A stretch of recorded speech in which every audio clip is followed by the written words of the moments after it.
The news of the bullies' swift removal from the country spread like wildfire, sparking outrage among the public. Social media platforms were ablaze with calls for justice for Ella, the girl that was forgotten in the school locker. Activists, journalists, and even celebrities joined the movement, ensuring that the incident couldn't simply be swept under the rug.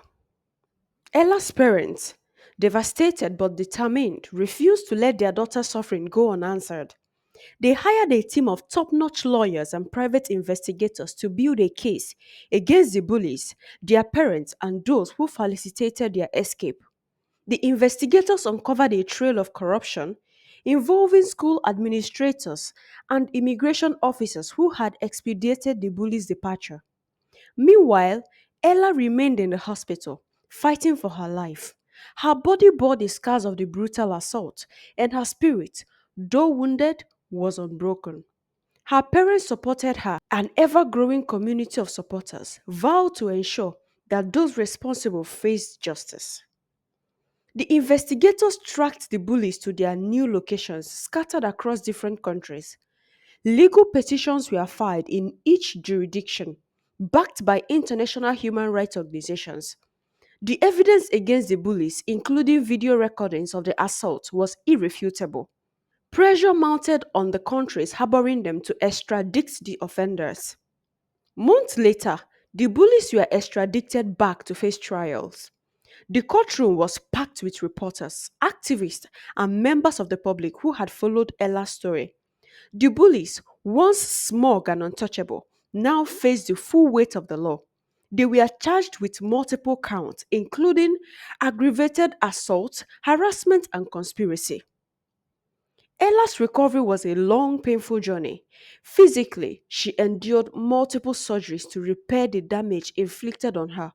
Psychologically, she attended therapy sessions to confront the trauma.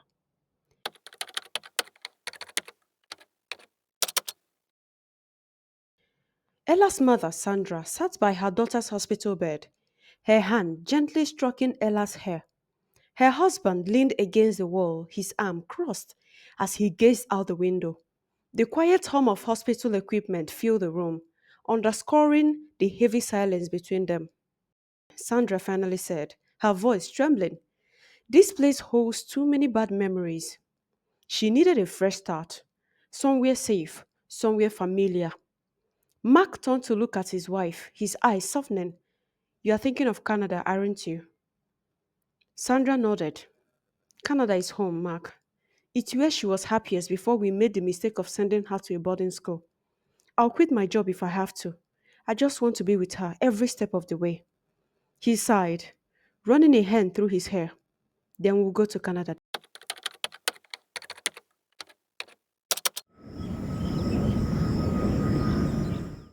The plane touched down on the snow dusted runway of Toronto International Airport. Sandra and Mark wheeled Ella out of the arrival terminal in a wheelchair, bundled up in a thick blanket. Her face was pale but peaceful, her eyes taking in the familiar surroundings. They settled into a modest yet cozy suburban home in a quiet neighborhood, far from the bustle of the city. The house was painted in warm tones, with large windows that let in plenty of natural light and air. The backyard was spacious, with room for a garden and a small swing set. Sandra hoped it would bring a smile to Ella's face. "This will be our sanctuary," Sandra said as they unpacked boxes in their living room. "No more boarding schools, my baby. No more distance. Just family." After careful research and consultations, Sandra and Mark enrolled Ella in a local day school known for its supportive environment and emphasis on mental health. The school offered smaller class sizes and a dedicated counselor for students. On her first day, Ella was greeted warmly by her teacher and introduced to a group of empathetic peers. Though she was nervous, the kindness she encountered began to ease her apprehension. One weekend, Sandra invited Ella's childhood friend over for a surprise reunion. The moment they arrived, Ella's face lit up for the first time in weeks. They hugged her tightly, chatting about the old days and sharing stories. "You are still the bravest girl I know," one friend said, squeezing her hand. Their laughter filled the house, breaking through the lingering tension. Ella's friends became her lifeline, visiting regularly and helping her rediscover the joy she thought she had lost. Sandra and Mark sought out the best therapist in the area, someone specializing in trauma recovery. After an initial consultation, they found Dr. Meredith, a warm and patient professional who immediately put Ella at ease. She's going to need consistency and a lot of support, Dr. Meredith explained during a session with Sandra and Mark. But she has a strong foundation in you two and her friends. That will make all the difference. To ensure Ella's healing wasn't disrupted, Sandra hired two nannies, one to assist with household chores and the other to help Ella with her daily needs. Both were carefully vetted, kind hearted, and understanding of Ella's condition.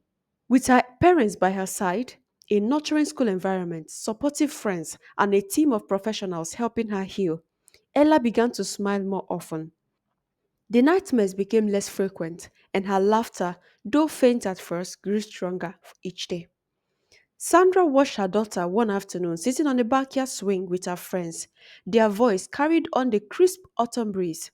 Tears welled in her eyes, not of sadness but of hope.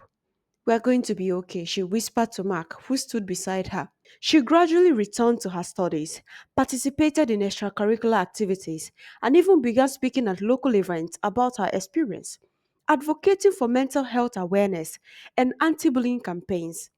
Her journey of resilience inspired many and marked the beginning of a new chapter filled with hope and purpose.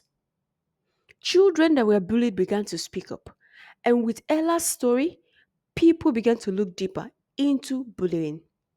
Despite the challenges, Ella emerged stronger.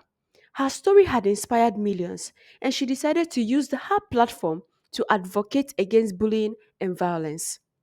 Months after the trial, Ella delivered a powerful speech at a global summit on youth and safety.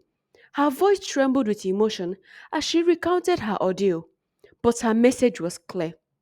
She said, "We cannot allow silence to shield those who harm others. Together, we must create a world where kindness prevails over cruelty." The court delivered its verdict. The bullies received maximum sentence for their crimes. The school administrators and immigration officials involved in their escape was also prosecuted, facing charges of obstruction of justice and corruption. Very good. Ella's victory was more than a legal triumph. It was a turning point in societal attitude towards bullying. Schools across the country implemented stricter anti bullying policies, and awareness campaigns were launched to educate students and parents about the devastating impact of bullying. Years later, Ella, now an accomplished author and motivational speaker, stood on the stage of a packed auditorium. Behind her, a slideshow displayed images of her journey, from her hospital bed to her courtroom victory and beyond. "My scars tell a story," she said, her voice steady and full of resolve. "They remind me of where I've been and how far I've come. To anyone facing pain or injustice, you are not alone. And to those who stand with us, thank you for being the light in the darkness." Ella's message resonated far and wide, proving that even in the face of cruelty, resilience and justice can prevail. Did you enjoy this story? Tell me what you think about Ella and the whole turn of events. Are you happy about the way the bullies got served? I am definitely very excited about that. Have you experienced bullying before? Share with us in the comment section. Let's comfort each other. Subscribe, turn on your post notification bell to be the first to know when another amazing story is made available. Like, share so others will see this story and learn this lesson. To the next story, story lovers. Enjoy your day. Bye.